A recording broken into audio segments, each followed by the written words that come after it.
Hello and welcome back to the Chattercave podcast. Well, this one won't stop laughing now currently. Where, we talk random stuff or, as we do most weeks, is review movies. Movies. I'm your host, Dranking Thomas Hughes. I'm joined by the easily laughable Hayden Roberts.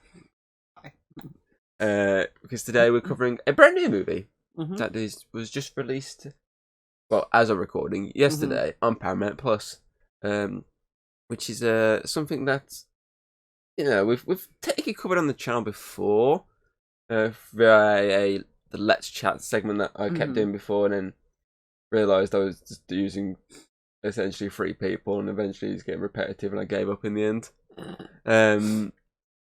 Obviously, we covered it then under TV shows, because obviously someone dubbed it her favourite TV show because someone sitting right here idiotically went, "Hey, you should watch this," and she watched it and she loved it. Obviously, I'm talking about Teen Wolf, the movie, not to be confused with the Michael J. Fox basketball Teen Wolf, no, and not to be confused with the Jason Bateman boxing Teen Wolf 2. No, it's the lacrosse one. Yeah, the lacrosse one. I love that. It's like the sports. Mm-hmm. It's like, hey, we had basketball, we had boxing. Hey, lacrosse. I mean, you heard Derek there. He used to have basketball, and he's like, yeah. I like to think Michael J. Fox was in that year, though. I like to his cousin. I like to think that somehow in this timeline, like it's actually connected canonically. The actual original Teen Wolf movies are connected to the very serious, like the very jokey Teen Wolf movies are connected to this very serious timeline. I like to believe. I like to believe that he witnessed Michael J. Fox playing basketball as a werewolf. But no, yeah, obviously, this is something that was due out last year, but then they changed their mind and was like, no, do it in January instead. And obviously did like a back-to-back release of this and the new series by the same creator. Obviously, the Wolfpack series, which we yet to check out. But obviously, this is like going back to Beacon Hills. It's set like 10 plus years later, where they're all a bit more grown up. They're all, actually having jobs. They're at school. And even fucking like Liam and that's out of school. Like, last time we saw them, they're still basically in school, weren't they? And now he's in Japan. Like in the same film, it's 15 years since Alison's death. Which is series 3? Yes, end of 3B. So they went to 6 in the end, didn't they? 6A, 6B. So what were they set? Was that 3 years after, or was that like in the space of so long? Because TV shows graduating, and they started off 16, ended them graduating, but American school systems a bit different. Yeah, I don't know. I don't know how theirs works off the top of my head. But yeah, obviously it's all these years later, and obviously it's bringing back all your beloved characters. Well, all except the most beloved one, but Styles and obviously Kira. Yeah. So both those two are rare, but everyone else is back. Well, even the most obscure ones, except the twin. The twin's not here. Yeah, true. I mean, there's mentioned. There's better. Well, I mean, most of them are mentioned, except is Kira mentioned? Kira's not mentioned. I think she is now. Like Nagitsnays are, obviously because there's Nagitsnays in the film, but I don't think Kira's mentioned.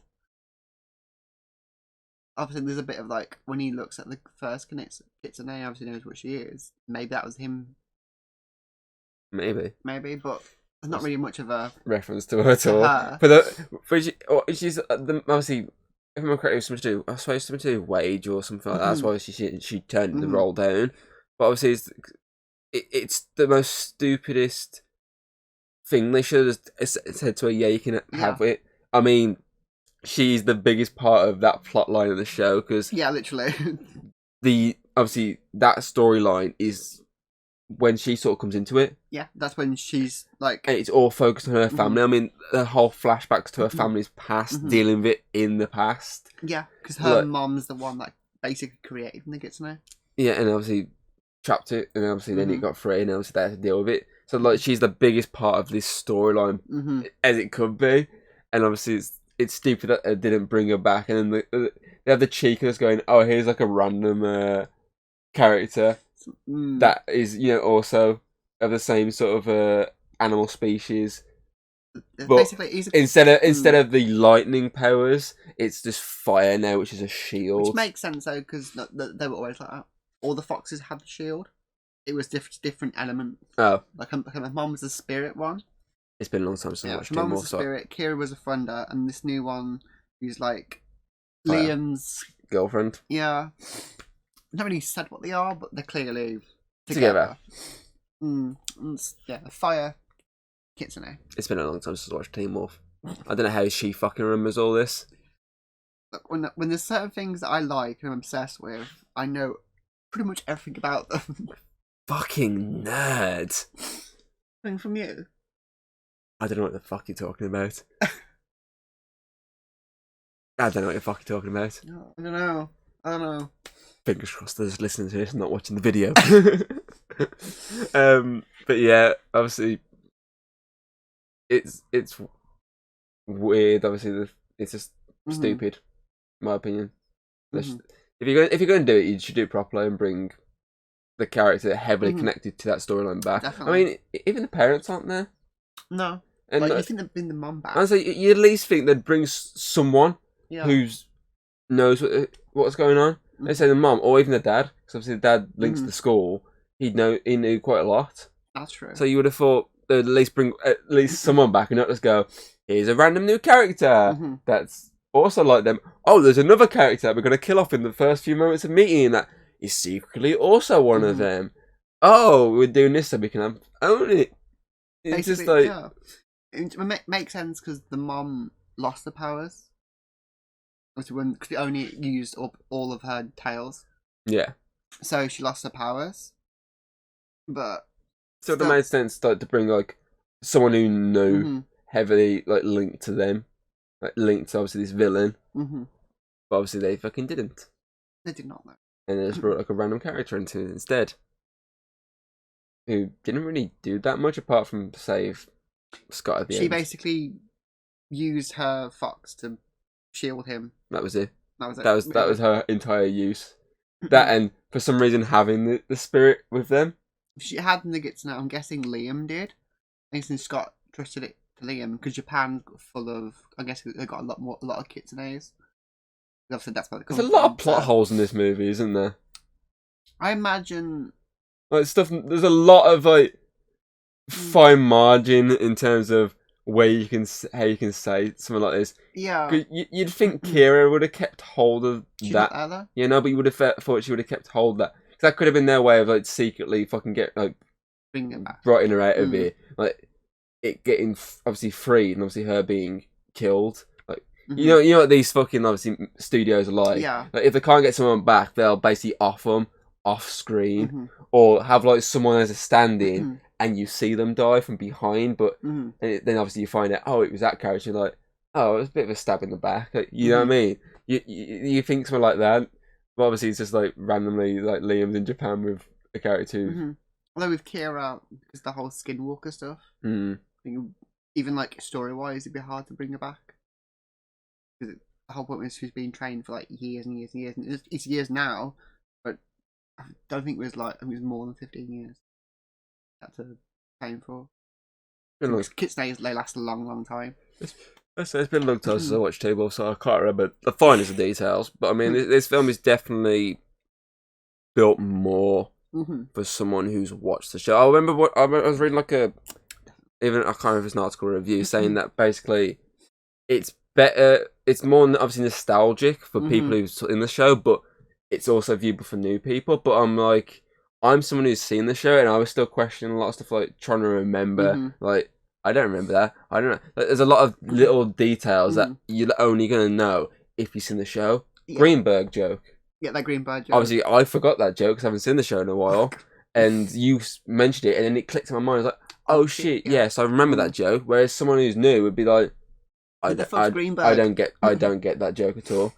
So that's like a reference that someone who obviously knows the show would get over someone who's coming in randomly to watch this movie. Because I remember, I can't remember who it was, someone was talking to me before, and I was on about this to them, and they were like, oh, can I just watch the film without watching the TV show? I was like, probably not. It's probably best to actually Yeah. have the lore, have this backstory, have this in-depth explanation. Obviously, fully like learning about his characters. I mean, especially up to the point of Scott being the alpha. Because I mean, if you jump in at the end, it's just like, who are these characters? Yeah. How are you gonna have any emotional attachment to any of them? You get to know just straight up exit. It's like I said with the one character that you think's dead but isn't dead. I was like, they literally threw her in and they killed her. There's no emotional attachment there whatsoever. Whereas the big death, there's the emotional attachment because they've been there since the first series and they only went out of it towards the end because obviously they went into a certain other TV show.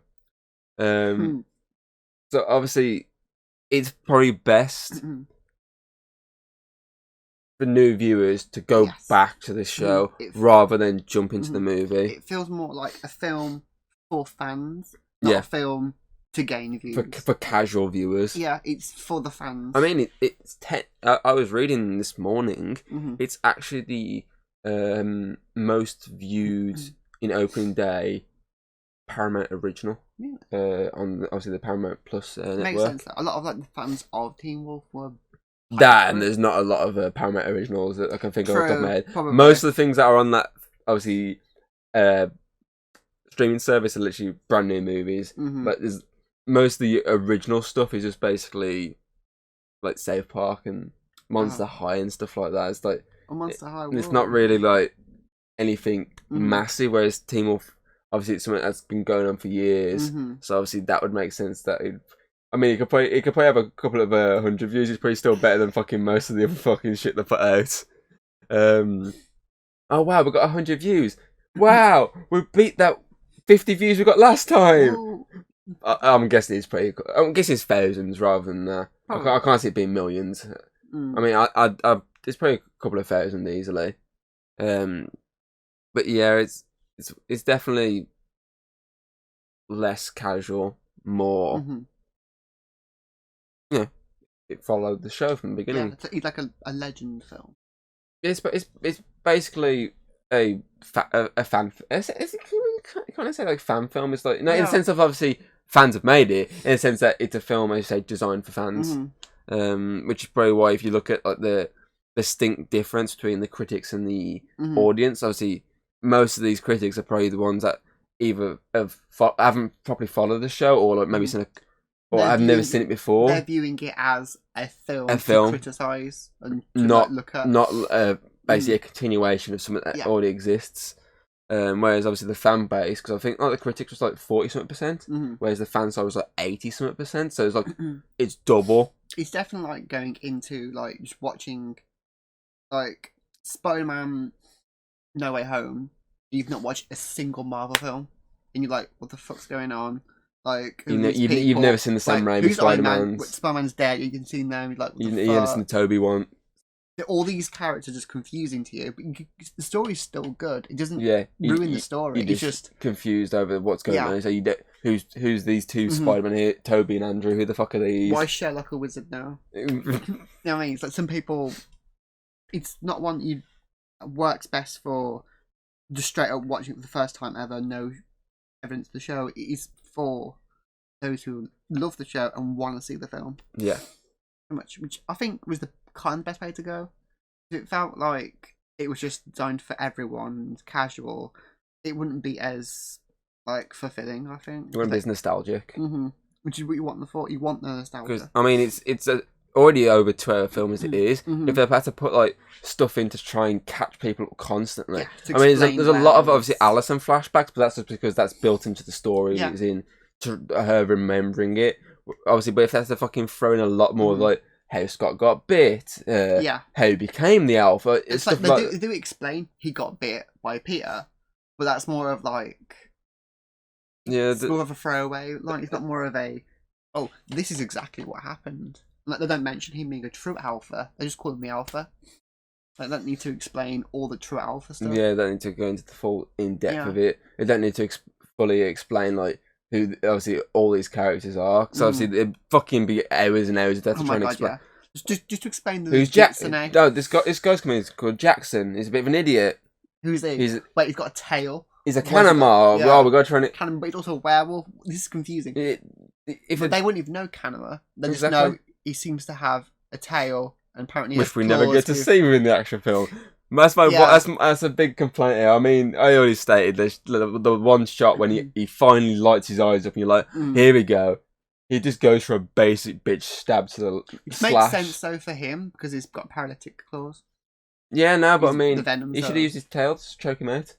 That would have made sense. Because the thing is, like, I mean, he's already referenced restraining him with the tail and then claw him. Because he referenced both. The first start, he referenced his tail and his claw, and then referenced his tail. Or he could have literally sliced across the leg, and then if the guy turned with his gun, he could have used his tail to hold the gun up, and when he shot the air instead. Or did that first and then slash. And then Lydia could have gone, knocked him out, and then did the scream. But obviously they chose not to have him transform. I mean, we only really get a little bit of fucking what's her face? Coyote. Coyote. What's her name? Oh, Malia. You only really get a little bit of her. You get one transformation of her basically turning it back into human just to fuck Parrish. And then you just get to see a couple of times of her eyes lighting up, and that's it. You don't really get to see much of her. In the show, though, you didn't really see much transformation anyways. It was mostly the eye stuff and the more like werewolf-looking transformation. And it's only until she regained her coyote powers from killing her mom or something. She did something to her mom. There's a whole thing happening with that. And then she got her powers back, basically. The full transformation. Yeah, so it makes sense. Like, I mean, really, there's a thing as well. There's a couple of things, obviously, I just found a bit like missed opportunities. Yeah, I said the big end fight when they're all in the different rooms. Obviously, I was like, okay, so it makes sense, father, son, the alpha.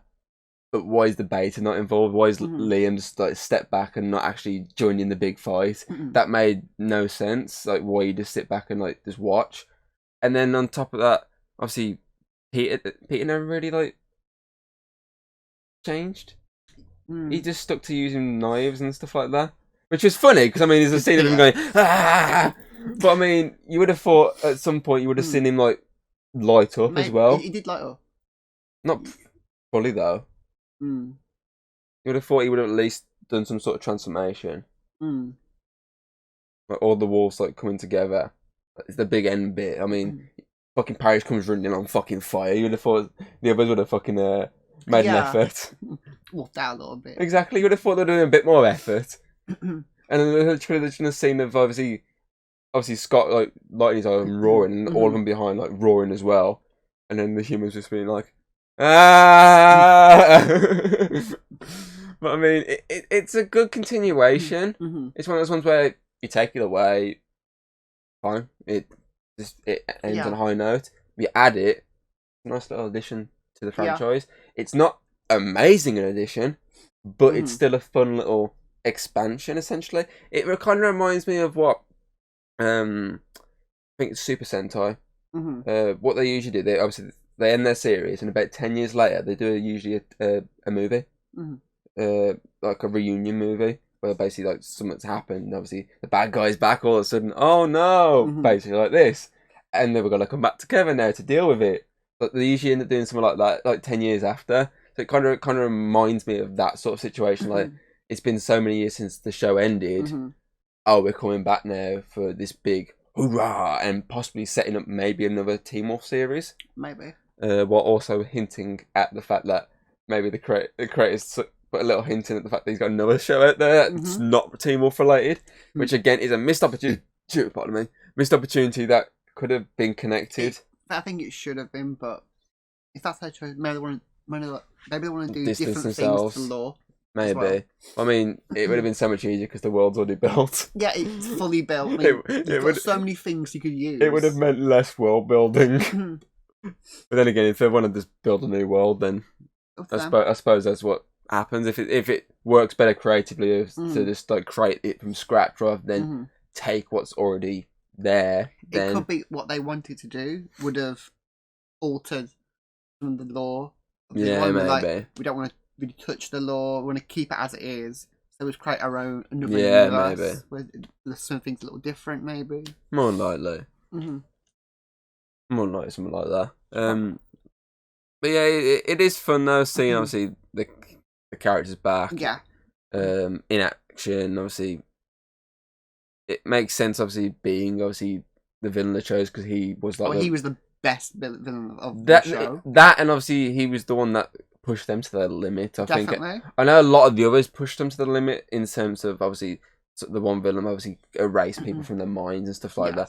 And obviously there's a big monster, like stuff like obviously the alphas. I know they pushed them to the limit, but obviously that's the one that really dealt the damage. I mean, it killed 2 of their friends. Yeah, and it basically kidnapped Styles. Obviously manipulated him. Styles.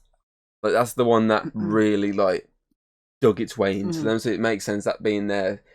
That's basically like their Thanos. Yeah, like, it's their big villain. Like, there's a lot of other villains within this universe, but that's the kind of the one that is a bit more well known and the strongest one as well. Exactly, and obviously he's the one that can create an actual army behind him. Obviously with his Oni. Yeah, and there's a whole point of his death. He caused Allison's death, so it makes sense that he also caused Allison's resurrection.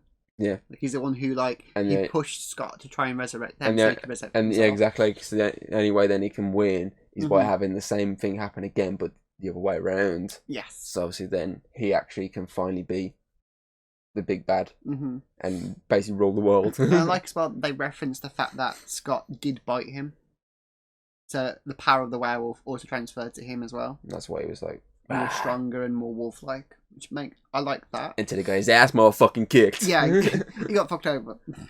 But yeah, it's good. It's good. It's not great, but it's good. Yeah, I think it's big for nostalgia. Like it's a bit like when they brought back Ghostbusters Afterlife when that came out. Yes, that was very nostalgic, especially trying to like redeem itself after the previous attempt at rebooting Ghostbusters. Is very nostalgic. I mean, even like a new Scream that come out all these years later, and that was very nostalgic. Halloween, it came out. Obviously, it had to try and redeem itself after like a massive slate of terrible movies, and it was nostalgic for people who knew the lore of Halloween. Like, there's a lot of like these movies that have come out within the past like 5 between 5 or so years really, that have been these sort of nostalgic blast from the past type movies. Like an epilogue. It'd be like it'd be the equivalent of if they brought Back to the Future out now. Like, it would be that sort of one where obviously it's the nostalgic for people that watched it back in the day, and they're like, oh cool, this is great. This reminds me of that back in then. Obviously, Jurassic World was another example that I forgot to mention. So it's those sort of ones that are built for nostalgia heavy. Like, yet there's still a lot there. Obviously, that's not nostalgic for you basically to enjoy, but it's still there for, if you watch Teen Wolf back in the day, you see it, you go, oh, there's a movie, and not the Michael J. Fox one, like the one that's actually connected to this universe. I'll stick it on, like that. That's what's good about it. It's something that will bring back fond memories. It kind of makes me want to go back to the beginning of Teen Wolf and rewatch it from the beginning, just to remember a lot of the stuff that's going on. Obviously, re-witness this storyline and then actually watch the movie again. I kind of want to actually do like a massive watch. It's a heavy continuation from Series 3B, which is one of their most popular series was 3. And so there's not really any reference to anything. Obviously, the main references to post Series 3 is obviously just the characters that got introduced after that, like Liam and obviously his mate who's now a cop, which is a nice little addition to it. And they don't really fully reference it, but there's obviously awkward tension between Malia and Scott, because they were together in the end of 6B, and now she's banging Parrish. Reason. Parrish just they're doing that's Ben 10's ass. But I do like how they did with Lydia and why Styles and Lydia broke up. It's because she kept seeing visions. Yeah, so she didn't know if it was a dream or was it a premonition, and was scared for him. So obviously she's like, so that's their way of being able to write him out of the story, basically. Yeah, it's their way of being clever sons of bitches and writing him out of the story. Like, oh, it makes sense because she's a banshee. She'd see he's deaf. Let's use that But they don't actually kill him there. So we don't bring exactly. Because then if they ever did anything down the line, and he doesn't want to come back, they could bring him back easily without any problems, which makes sense. That's obviously makes sense of a lot of the characters they haven't brought back into it. They haven't killed them off screen. They just haven't brought them back. So maybe in the future, if they were to do another one or a continuation of the series, and obviously they had a cameo of characters, they could bring them back. Obviously, the closest we got to Styles really was his Jeep, which is a big plot point of fucking Derek's out of nowhere. Eli, which never really explained who's the mom, but or when he really had him. Yeah, because it was 15 years from Allison's death, but he wasn't really like Derek wasn't really with anyone. That one person he was with, but I don't know if that lasted long enough. On top of that, he's allowed to drive. Don't you have to be what's the age to drive in America? 16. 16. So he'd have to be 16 then, wouldn't he? So when did he have this kid? That's what I just want to know. That's what I mean by there's a couple of little plot holes here and there that really don't get explained. I mean, the closest explanation we got was him just giving them back like little stories, like when he was a kid, like some coyotes got in the house and he wolfed out and he saw him and he's scared of wolfing out now because of seeing his dad wolf out. That clearly would have been after 6B.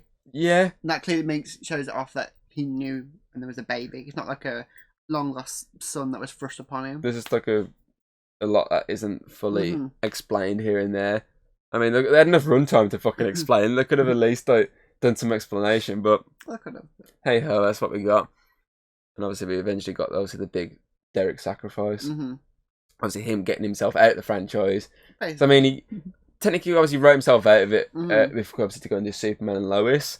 And obviously, this is his way of basically fully. That's it. I'm out of the franchise for good now. I mean, you kind of burnt me alive unless they do some like.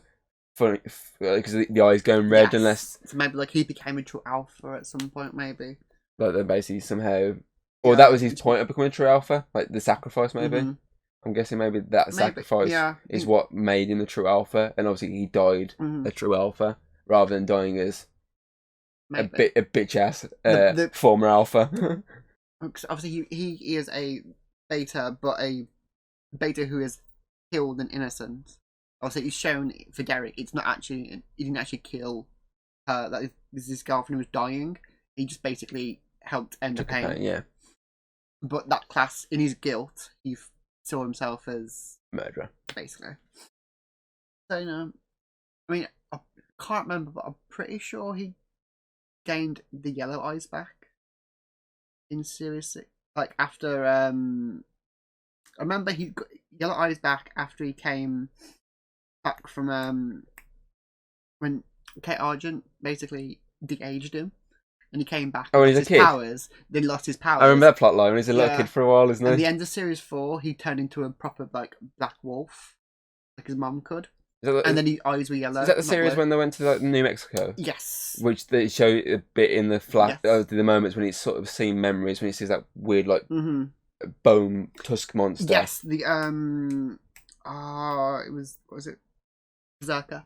See, fucking nerd here gets that instantly. I just like bone tusk monster. Berserker, that one was. But that obviously I don't remember, to be fair, if he did get the eyes back or not. But obviously he has blue eyes in this, so we'll just stick with blue eyes. Yeah, he's more unless we watch the show back and then we're like, hey, issue, I got an issue. To the fucking Leonardo DiCaprio meme. Hey. It could be more. He's more iconic with the blue eyes, so they're like, well, that, and they clearly want to differentiate in that final sequence of red room, blue room, yellow room because of eyes. Because Scott's got red eyes because he's a true alpha. Because obviously Derek's got blue eyes because he killed someone, and obviously his son's got yellow eyes because he's just a normal bitch wolf. Yeah, it's how it makes sense, like how they've done it, and you could probably say maybe he's got the blue eyes again because of the guilt. Maybe the other one, the mom of Eli, died somehow, and he got guilty over that. Maybe we'll find out. It looks like they're setting up possibly a revival. Because I mean, the last shot is literally Eli with his eyes lit, standing on top of a cliff, which is basically the similar sense of what they did with the end of Series 6, because they set at the end of Series 6 with Liam, basically. They did. You're the cat now. And... Yeah, like he was a leader, and the shot was obviously focused on, this is your pack.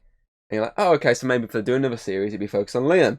Don't get another series, don't get anything. We now got the movie. Last shot now is of Eli. Possibly might get a series. I mean... Or another movie. Yeah. I mean, Eli's character is very obviously like Styles. He's very... he's basically got the wolf side, but he basically Styles if he was a werewolf. Basically, it's like they've mixed Scott and Styles together. And Scott, let's be honest, he was kind of bland throughout the show because he was supposed to be like the audience can put themselves in him. A lot of main characters tend to be not the most fleshed out. He's like adding the power of Scott and then just the personality of Styles, because he was very like sarcastic. And the whole Jeep stuff. It's quite clear they're trying to. I mean, even dressed up like even the way he dressed was very similar to Styles. It's very similar style.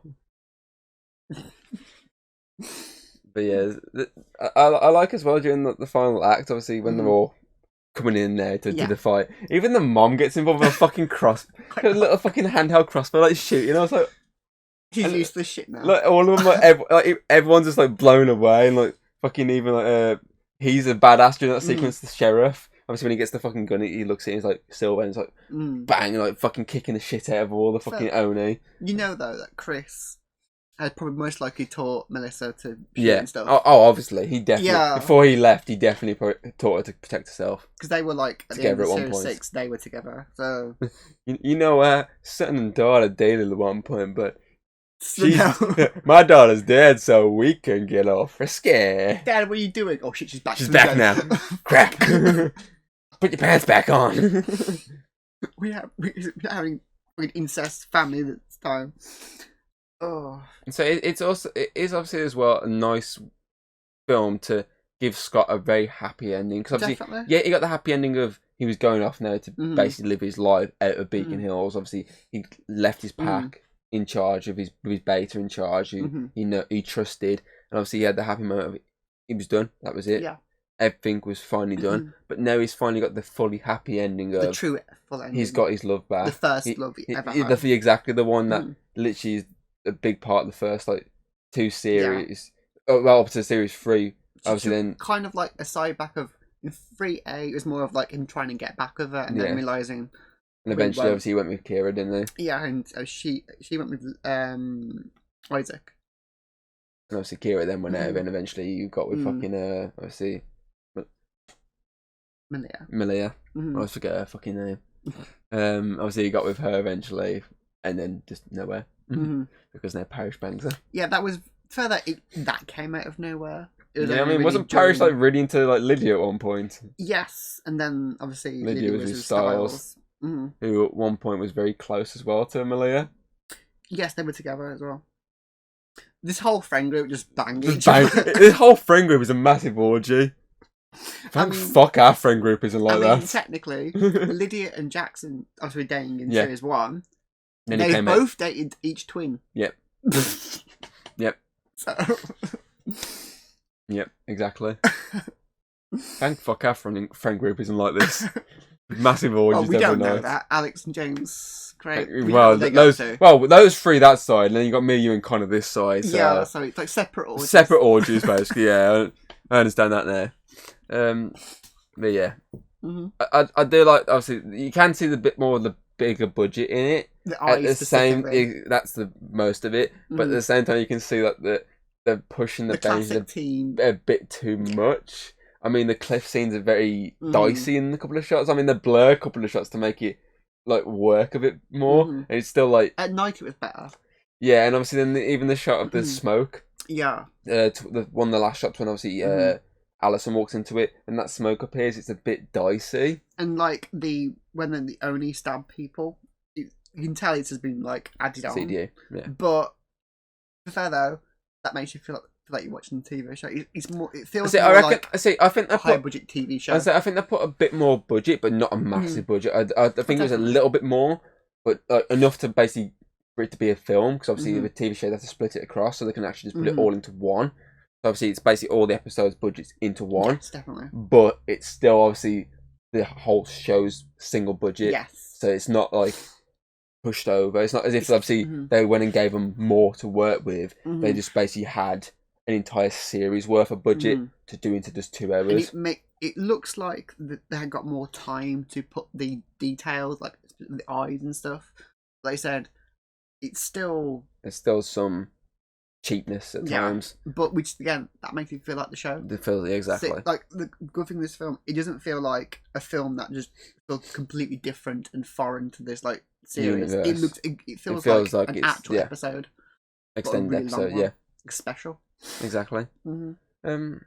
Okay, obviously, I think overall it is a decent watch, and I say it's definitely better in my opinion if you're a fan of the show. Definitely, because that would draw you in a lot more, and even it might even draw you one to go back to the beginning to rewatch it, or like it's kind of making me want to kind of really want to go back to the beginning. But then I've got that much to watch, I'm just like, I keep on like rewatching stuff. Like I'm like, oh, I'm gonna watch this. I'm like, oh, but I'm thinking about this now, so I'm gonna start rewatching Vampire. I mean, like fucking. I restarted Supernatural for the fucking second or third time, and never. I got to one point and then fucking never got. I think I managed. I think the first time I got to series 10, second time I got to like series 4. I literally got to the Castiel bit and then missed it. Never bothered catching up. It's like with Vampire Diaries. Literally, I got series 4 and I got up to just when Elena got turned into a vampire, and then I was like, okay, I'll have a bit of a break. And I come back and go, I want to rewatch it, not watch it from there. I want to rewatch it. It's like, but yeah, useless. But yeah, I think I want to give this an 8.5 out of 10. It's good. Yeah. Obviously, there's a few things here and there that do drop it down. Do I prefer a TV show to the movie? Probably yes, because there's a lot more other characters that are involved, but there are a lot of those characters. Obviously, those characters obviously are missing from this, and there's a lot more other monsters that you deal with in the show, which is like a really cool thing. Different variety. Yeah. I mean, like... so I feel like I prefer the series to the film, so I would go higher with the series, but I still think that it's a solid film, and as a fan of the show, I think it's a decent continuation and a decent way they could either end it or continue with a new pack. Yeah, I mean, a lot like Series 6, where like not a lot of all the characters were in there. Yeah, some were brought back. Like finally, like Styles were brought back in the end. Yeah, but obviously that's because of his injury, wasn't it? Yeah, but it's like the Maze Runner. Remember, it's 6A. He was in it for the part. But then obviously because of the Maze Runner, because he can get injured. Yeah, so like he wasn't in it fully in 6B. He was only like a few scenes, like the FBI scene. That's why then come in the back. That's why that's the whole. They forgot him. Oh, I know. You come to forget me. Can't forget me in this Jeep, bitches. Yeah, we're going shopping. Yeah, I think it's not as fulfilled as whole as it could have been if Styles and Kira were brought back, because they are heavily connected to the show. And Styles has always been Scott's human best friend. He's always been the heart of the show. Yeah, the heart. He's the one who's the driving force. You can see a lot of like what Liddy was doing with like connecting the dots and stuff. That's something he would do. That's like basically what Jackson was doing, like with the puzzle. That's why Jackson was there, just to be the Styles with the puzzle, like putting everything together. Basically, but that would have been Styles. And even the son of Derek, it was that one shot in the is like, oh, that's my son there. Oh. Really? Hence why he's like Styles. Yeah. Yeah, like it would have been more fulfilling if he was there, and Kira with all the Kitsune stuff, because she's like the first Kitsune we were introduced to. She's the one who would have all the knowledge, and she's even shown to be a stronger Kitsune, which is why she had to go to the Skinwalkers, because they're like Fox is going haywire. It would be nice to see, like, if she fixed the whole problem, was it still going on, and like what have the Skinwalkers taught her? That would be nice, but also it's still good, and a lot of other characters are still brought back. Yeah. And the fact that we get the whole conclusion to Allison, like they've brought her back and allowed her and Scott to have that happy ending. Yeah. That they never really got because she died. Yeah. So I like how they brought her back, and that adds to it as well. So I would say I would give it a 9 out of 10 because I love Teen Wolf. So obviously, it's going to be high, but if it had Styles and Kira, it would have been top 10. But because they're not in there, it brings it back a bit. So I'll say 9. Fuck, now I've got to try and... 8.5. Want your 9. phone? Huh? Do you want your phone? My phone's here. My phone. That was the TV remote on the phone. See, I got a feeling of what it is. I just want to double check. Bookmarks. Average calculator. I want to double check. Don't want to look like an idiot. Yeah, I thought it was, to be fair. So obviously, 8.5 and 9 would give Teen Wolf the movie the chat gave over a rating of 8.8. It's 8.75. Yes. Regular. That's what I thought it was. I was like, I'm pretty certain it's 8.75, which would mean 8.8. Just double check. Yeah, 8.8. Okay then. MVP. Ooh. Coach. He's only in a couple of scenes, but yes, just like a show, he steals it. He Coach steals the scenes. Is the best thing because his actor basically doesn't read the script, so he just ad libs, and a lot of his things is just him not knowing what the fuck's going on, and it works. It's just the fact that he lets like a fully grown guy join in a kid. It's one of my best students. It's not best students. That's Greenberg. I love he's like, that's clearly a 30-year-old man. Yeah. This Coach, mate. Coach is just the best character. Oh, and the fact he still looks the exact same. Like he doesn't age. He's a secret, like immortal. No one knows about. He's another Paul Rudd. Okay, then runner up. Oh, I mean, Scott does drive a lot. Derek, the whole sacrifice of it's very emotional. You get to see Derek at least be happy.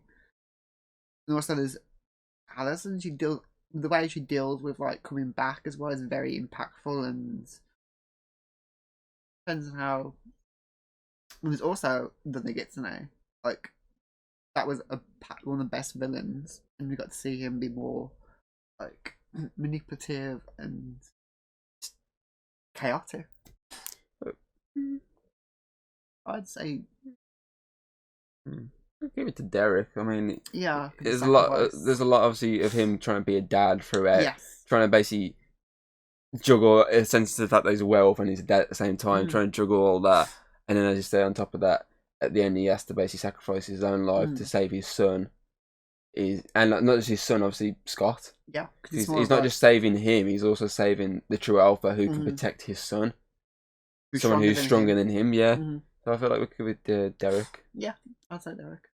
Okay. Favorite moment. I do like the shot of all three walls. It's a trailer shot, but obviously the trailer cuts the shot short.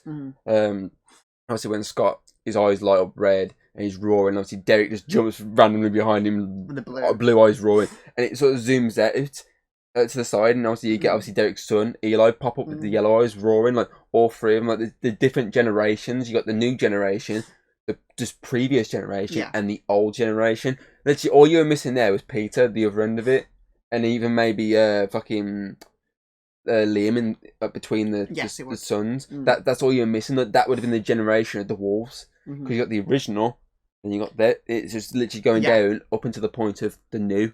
That's the only thing that scene was missing, but I do love that scene.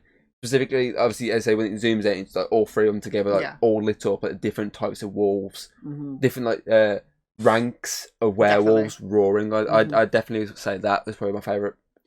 Yeah, I can see that. Yeah, I think for me, either between Derek's sacrifice, because like it is visually like amazing, like the fire and you just like seeing Parish's ass, don't you? That as well. That's Ben 10's ass. That is Ben 10's ass. But also like the emotional core to it and why it makes Derek our runner-up because like it's a very impactful scene, and we knew there was going to be a death. So, well, also there's like, oh, I don't know which one it is. Like the end scenes, like the end scene, the way the massive callback. A lot of like shots on the show was Scott doing that. Wasn't that specific cliff? Yeah, I know what you mean. A lot of him looking over Beacon Hills, roaring, and that was really good. But I think I'll go for Derek. Derek's sacrifice. Definitely. Okay. Because it's Derek. I'm not gonna. I can't be asked to do a question. I'm starving. I'm gonna cut this here. I'm not. That's doing... your question. What are you eating? What are you eating for your tea tonight? Go on, tell us in the comments below. Right. So that is it for this week. Obviously, we're sort of now going to actually do sort of themes and a mixture of themes and the next 2 months are at least themes, and then it's a franchise. But the next 2 months, like 2 different types of themes we've got going. In terms of obviously what we're going to be covering. Obviously you can check this out on YouTube, Spotify, iTunes, etc, etc. Obviously you can check out all the other videos. Then obviously you can check out, I'll put it in the comments, the description below, sorry, the other Team Up video we did, obviously when Hayden was talking about how she loves the TV show. And then maybe at some point for the Hayden show we could cover the entirety of Team Up. I mean, I'm always like constantly changing what we're covering. Obviously, at the moment, it's House of Falls, but obviously, I'm always constantly changing what we're covering down the line. So we could always cover Team Up at some point. I mean, I've got the fucking DVD box set. I mean, I'm pretty certain you can just about see it on camera. If I block that grey fucking blob, it's right there. That's a Team Up box set from like series 1 to 6. So yeah, we'll always cover that eventually, maybe at some point. Maybe my excuse to go back to the start again. Could be. But yes, still, we hope you enjoyed, and we hope to see you next time. Bye.